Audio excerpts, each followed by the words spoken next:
All right, everybody, welcome to another episode of Nikon TV. I am Chris Ogonek, your host, and we're here to talk about two very exciting products that we just announced. The Z14-24 f2.8 S lens and the 50mm f1.2 S lens, also for the Z system. Now, I will kind of add a little teaser in right away that the 50mm, I do not have an example here with me, and I haven't actually even been able to play with it yet. Now, on Nikon TV, I usually like to try and make sure that I've had experience using the product to give you guys information about, or I have a guest on to do that for me. So, I will be doing the latter in this case, and I will have a very special guest who's going to be beaming in. We're going to be doing a little interview afterwards to give you their take on what they think of the new 50mm. As a teaser, this person, if you've watched Nikon TV in the past, you will be very familiar with this person. They haven't been seen in a while, but we'll see them in a few minutes. So let's get started. The Z14-24 f2.8 S-line lens. This obviously fills out the trinity. We have the 14-24, the 24-70, and the 70-200, all f2.8, giving our customer base the ability to shoot from 14 all the way up to 200 mils without any gaps in that focal length at all. We even have the 2x teleconverter, so now you can get out to 400 millimeters with our Z system with no gaps whatsoever. Now, let's kind of start off talking about how the new Z version compares to the older F-mount 14-24 f2.8. This is regarded as one of the best ultra-wide angle lenses on the market, but what improvements have we made with the new Z system? Well, right off the bat, when you first look at it, the first thing you see right now, and that a lot of people have seen for years since this lens has been out for a while, is this very large and bulbous front element. I can tell you that whenever somebody would pick it up or went out here about somebody who bought it, a lot of the times they were tentative about that front element just because it's so bulbous. They were worried they were going to scratch it or damage it in any other way. And not only is it big and a little bit scary to look at, but it also adds a little bit of weight and size to the entire lens as well. Well, when you look at this new Z lens, the first thing you're going to notice is the fact that that front lens element is almost completely flat. Now, there is a little bit of a curve to it, but I can put my hand entirely along the front of this barrel and I will not touch that front lens element. So very, very key. On top of that, we also have a double spherical sided element on the very front side, and that has basically given us the ability to get rid of that very bulbous front element. So when you look at the two lenses, the first thing you're going to notice is the fact that it doesn't have that big bulbous front element. The next thing you're going to notice, now you guys can't, but I can because I'm actually holding them, because when you pick them up, there is a massive difference between these two lenses. This old F-mount 14-24 weighs in at around 970 grams, and the new Z version comes in at 650 grams. That's well over a pound, half a pound lighter than what the older version is. So size-wise, they're roughly the same size. The older F-mount is a centimeter or two longer and a little bit wider as well. So you're getting the smallest and lightest ultra wide angle f2.8 lens that is on the market with the new Z14-24. Now, that alone is going to excite a lot of landscape photographers, especially if they're hiking into their locations, because every gram you save, every couple centimeters you save means you can throw it in your bag, you can take water, you can take food. It just basically means a lot for a lot of landscape photographers. So that is key. But the biggest thing that's really going to make a big difference for any shooter is the image quality. Now, I could probably do an entire Nikon TV on just the image quality out of this, but I will kind of boil it down and say this is the best image quality I have ever seen from an ultra wide angle lens. I feel like a bit of a broken record saying that about the Z lenses, because it seems every single Z lens we come out with, I have to say that, but it's true. This new Z mount is really allowing our engineers to just do anything they want and just come up with the best image quality that we've ever seen. So what am I talking specifically image quality? I'm talking sharpness in the center, but specifically in the corners. So obviously landscape photographers will love that. Architectural photographers will also love that as well.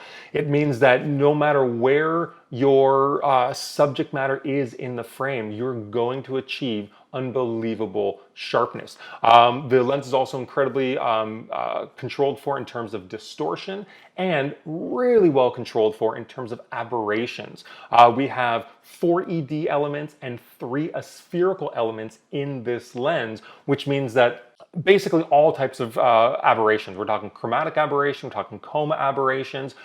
They're pretty much completely down to 0 with this lens. Now, for most people, you might go, okay, it's a wide angle lens. Why would I care about chromatic aberration? Well, a lot of times people were using the older 14 to 24 for star photography. They wanted that ultra wide angle view. And when you looked at, let's say, the center of the frame, you'd have a pinpoint of your star. But as you actually got towards the to the edge of the frame, a lot of wide angle lenses, there's this little bit of smearing that happens. And that happens because you're seeing sagittal coma flaring, you're seeing even chromatic aberrations where you see a slight color shift in the stars. Well, not so with the new Z version. You can go and zoom into the center, you can go all the way to the corners, and you will be getting unbelievable sharpness, but also a real lack of aberration. So that for me is huge, because whether you're a landscape photographer, whether you're an architectural photographer, this lens is really going to fit the bill for you in a smaller and lighter package than what we had before with the F-mount.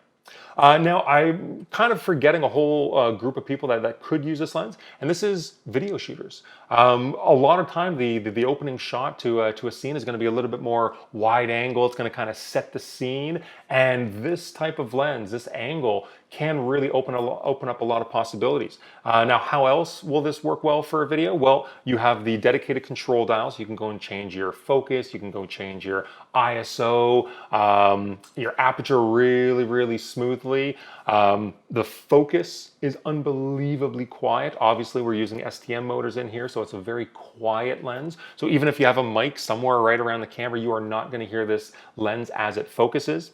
And then lastly, very well controlled focus breathing. So if you do a focus pull from something very close to something very far, you will see almost no shift in the actual viewing angle whatsoever.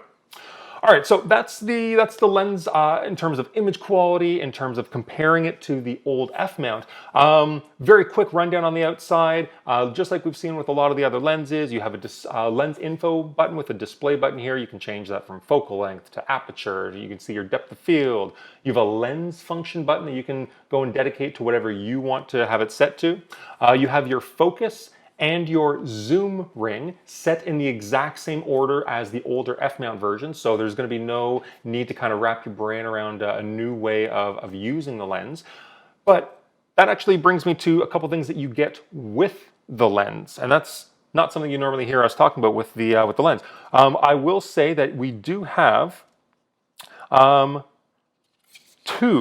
different lens hoods that comes with this 14 to 24. The first one slides on, snaps in, and this is the normal lens hood. This is the HB96.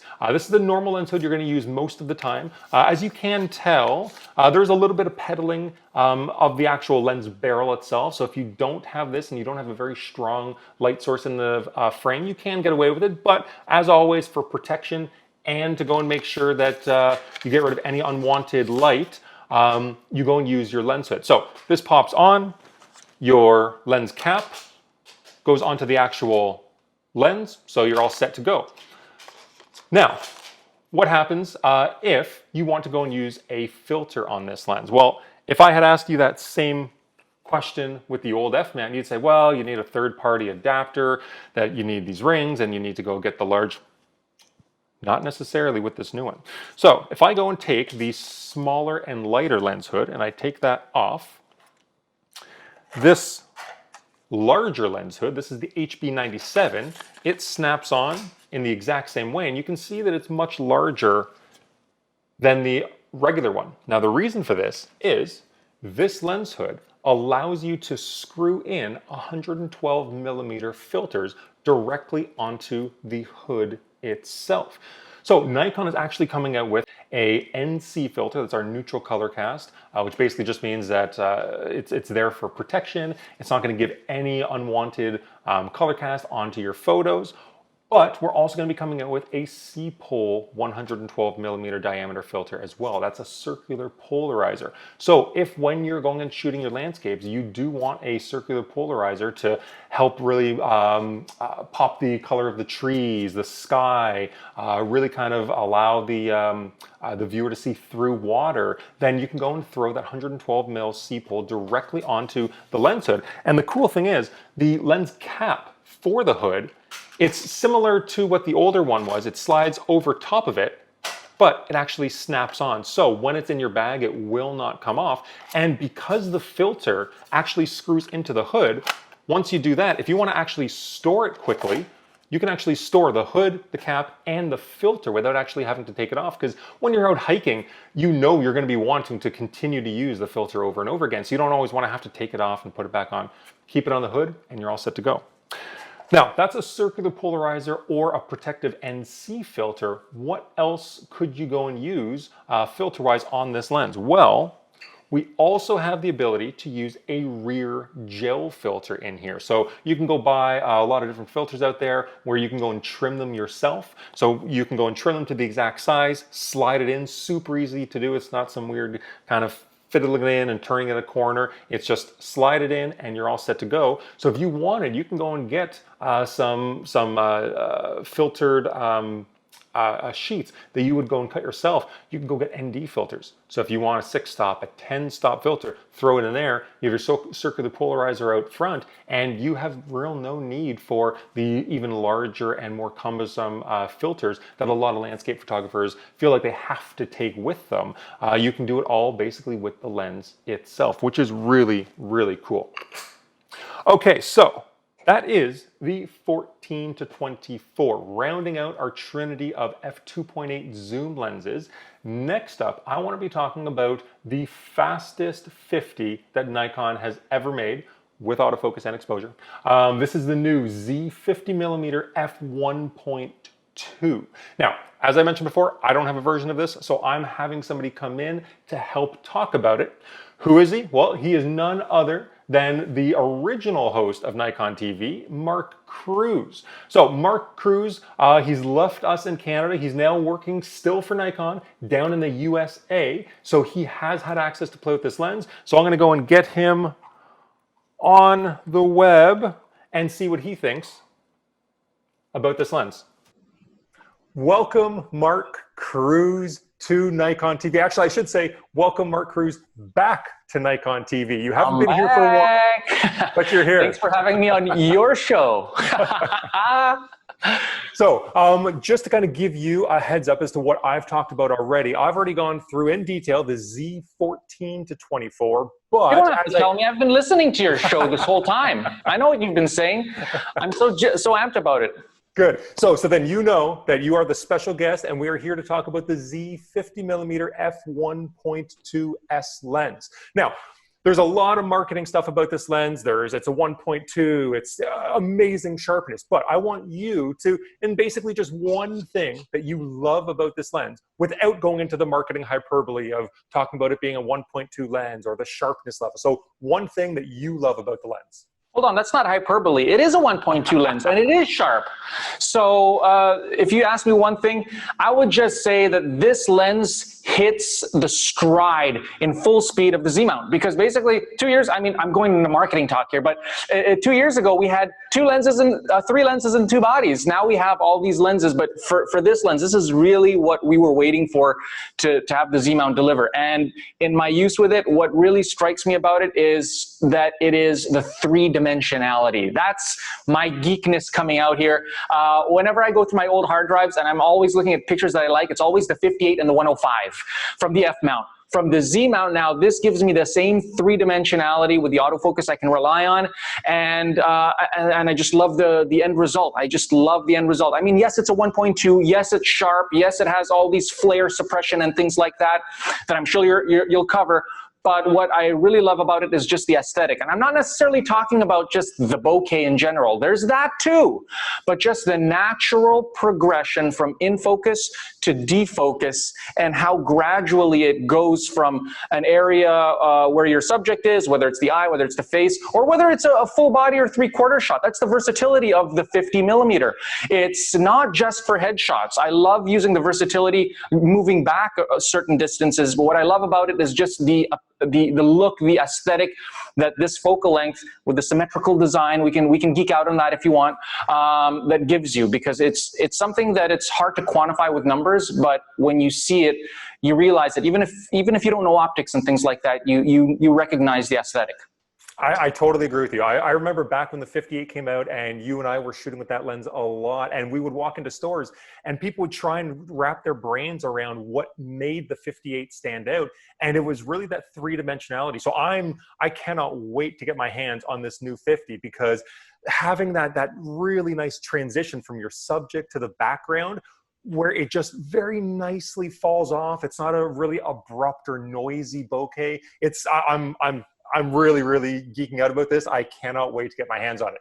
Okay, so next question then. I have a question about the internals of the actual 50mm, because when I'm you not look going to open it up for you, okay? I'm just going to stay as is. I was hoping you had one split in half. Okay. Now, when we look at this lens, can you actually hold it up so people can see it? There she is. It is a beautiful lens, but let's be honest here. It is on the bigger side. It is not a tiny little compact lens. And personally, I'm okay with that. People want a 1.2. You want the ultimate image quality. But in coming with such a large body, there's a lot of big lens elements that are part of that design. Now, when we came out with this 50 1.2, I was a little surprised when I saw some of the specs that we went with our Z stepping motor. So for anybody who's not familiar, we have a couple different types of motors in our arsenal. We have our silent wave ultrasonic motor for our DSLRs mostly, and then we have our Z stepping motors. Now, generally, people expect that the ultrasonic motors they're a little bit more powerful, and for big elements, some, myself included, I may be expected to see that type of motor in this giant lens to really make it fast and accurate and make sure that it's able to stand up to the rigors. Now, can you kind of tell me some of the kind of thought process between why we went with a stepping motor and some of the benefits of that? One of the reasons I like Nikon as a brand in general is they always apply the right technology to for the right use. And in this case, you were right. Everything you said there is correct. So the silent wave motors are powerful and they can focus really fast. The reason we went with the stepping motors here, as we have with several other NIKKOR Z lenses, is that of the silence, the power savings is paramount to this lens. So for video creators, even people that want to work very stealthily in photos, it's a much more silent focusing system. Number two, it consumes far less power, especially if you're dealing with mirrorless. The AVF is on all the time, the screen's on all the time. You want to be able to bank as much energy as you can, so it's far more power efficient. But secondly, because we are dealing with large elements here, and this is a breakthrough in the Nikon universe anyways, because we haven't had the ability to create these large lenses and have the 1.2 apertures with autofocus. Now we have the large mount that can do that, so that's another benefit of the Z system. But as you're talking about with autofocus, we use the stepping motors and we did a dual focus system. So we're actually having two groups of elements focus at the same time. That gives you benefits in terms of focusing, near focusing, but it also allows us to use stepping motors, in this case, for 1.2 aperture. Now, typically a 1.2 aperture 50mm would be very big and heavy lenses, and that's why you need silent wave motors with all that energy to move those large elements. But because they were crafty enough, the engineers, to split up the groups into two and now use the stepping motors, which are not as powerful as sometimes as the silent wave motors, we can actually move two groups of elements, still have the benefits of silence, energy savings, and move around 1.2 aperture elements. So it's great thinking on behalf of the engineers to get this 1.2 to autofocus, but do it silently and with a lot of energy savings because they implemented the dual focusing system.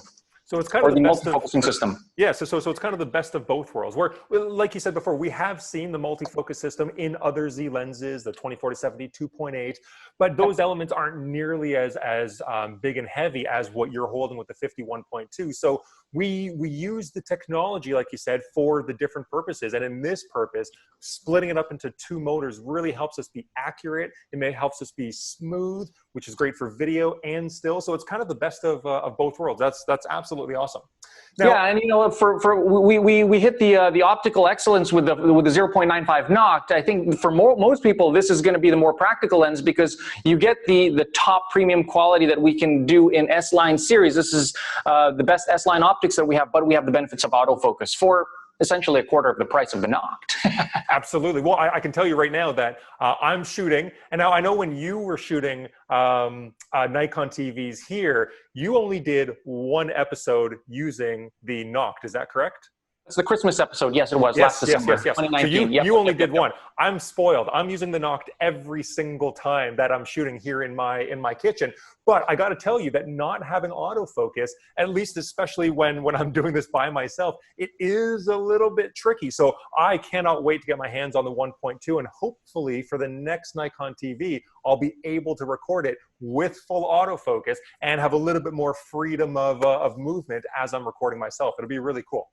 You know, while you're talking about autofocus, we talk about autofocus, AF. The IAF is really good on the Nikon's, 567. But one of the things that I also appreciate about this is the manual focus ring. So there's a large manual focus ring here with a lot of precision, and the way that we've crafted, basically, it's still a fly-by-wire design, but the way the engineers have done it is it's very precise, and it's actually really satisfying to manual focus here if you wanted to do that. So it behaves differently, a little bit differently when you're doing it in stills versus video. So video, they have actually made the aperture diaphragm suppressed, so you don't hear any noise whatsoever. It's a very advanced design. Cool. Now, so kind of along those lines, you were talking about the feel of the focus ring. Can you kind of take us through a little bit on the body, some of the panels? I can see here that there's a lens info panel. Can you just kind of go through a few of the buttons and? Yeah, I'll just give you a quick tour here. So it does ship with this hood here in the front. The manual focus ring is very large. Now, typically on some of our other lenses, the manual focus ring has actually doubled as the control ring. Okay, so in this case, we have two. So we have the control ring as well as the manual focus ring. So the control ring won't be assigned to manual focus. You have that dedicated ring right here, and it is so smooth, so incredibly smooth, so much more so than any of the the F-mount lenses because of the design. On the side, we do have an LFN button, so we have a dedicated function button on the lens itself. You can customize that within the camera. There will be an LFN option within your custom controls, and you also have a display option here at the top, and I find that very, very handy, especially when working at night or in very, very dark, when you want to know where your focusing distance is. It gives you a depth of field preview. It also states your aperture. So this is a very handy feature, and you'll find it on more of our high-end S-line lenses. Very cool. Okay. I'll also mention that the front has an 82mm filter. I was just going to ask you. I was just going to ask what was the filter thread, because I know a lot of people will be curious about that. Yeah. Now, I will say, is there any last major thing that you want to talk about with the 50 before we head off? Any major feature? We've already talked about the thing you love being kind of that three-dimensionality, but anything that you feel is really going to get lost in a lot of other reviews that you want to talk about here? Yes. Well, one of the things that you'll never hear about, because it's just kind of in the minutia, but I really get excited about this type of stuff, is the background blur. There is actually ways that we can suppress the quote unquote noise of background blur. So background blur is not just background blur. With the optics, we can actually make that even smoother or more creamy, quote unquote. So when you have apertures like 1.2, 1.4, et cetera, even the 0.95, yes, it will blur the background, but there is such a thing as sort of noise or patterns in the background that they have really, really suppressed on this. And I've seen it compared with other lenses of similar aperture, the type of noise that they have in their background blur and the bokeh, if you will, is much more creamy on this one, as well as what I told you, the gradualness of the autofocus from in focus to out of focus. Some things that you will never see on a spec sheet, Chris, but you will appreciate when you see it. And at the end of the day, it's all about the end result of this. I mean, we talk about the feel, the tactical buttons, and all these things that make your workflow great, but what people are going to love about this lens is the end result. So I'm really happy that this is going to be out there on the market in about, a month from now. We're announcing it, finally, realizing the full potential of Z, and I'm happy to talk about it on Nikon TV. Good. Well, I'm glad you were able to be here, and I like that you brought up the noisy bokeh. For me, the way I describe it is nervous. It's a nervous bokeh. When I see certain lenses, whenever you're creating a lens, you have to you usually have to find that balance between, do I want really good sharpness or do I want really good bokeh? And you usually have to kind of pick one over the other. What we're seeing with this 50 mil, and I've seen some of the examples, that background blur is so creamy and so smooth in kind of comparison to other very nervous looking bokehs, which you sometimes see. So like I said before, I cannot wait to get my hands on one. Now, I will end this interview with one question, because I know you like little brain teasers, you like Mark versuses. So I have one question for you, and then we're going to end this. Okay. To the and gram. if I can't answer it, can you cut it and just? To the gram, because I know that you're a Canadian boy at heart, so we have to talk in grams, and we're not doing this this ounce or pounds thing. To the gram, how much does the 14 to 24 f2.8 S line weigh? 5, 4, 3, 2. 1395. Ooh, so close and yet so very far. The correct answer we were looking there for was 650 grams. 650 grams. That wasn't close. That was double. I was trying to be nice. I was trying to be nice to the former host. Wait a second. Did you say the 14 to 24 F mount? S. Okay, I'm just kidding. I know. Anyways, Mark, thank you very, very much. I really appreciate it. I know everybody at home in the comments below is going to appreciate it. So everybody, make sure you say hi to Mark down in the comments. Show him your love. And Mark, until next time, I'll see you then. Take care, Chris. All right. Well, that was fantastic having Mark back on Nikon TV. It's been a while for him, but he, as usual, hasn't lost a step. All right. So that's the two really exciting new lenses that we've just announced, the Z14 and 24 f2.8 and the new Z50 millimeter f1.2. Both of these are really exciting lenses that we're now expanding out, or continually expanding out, the Z system, making sure that we have amazing bodies for people, but we also have a ton of different native NIKKOR Z lenses as well. All right, well, that does it for me on this episode. Everybody, until I see you next time, stay safe.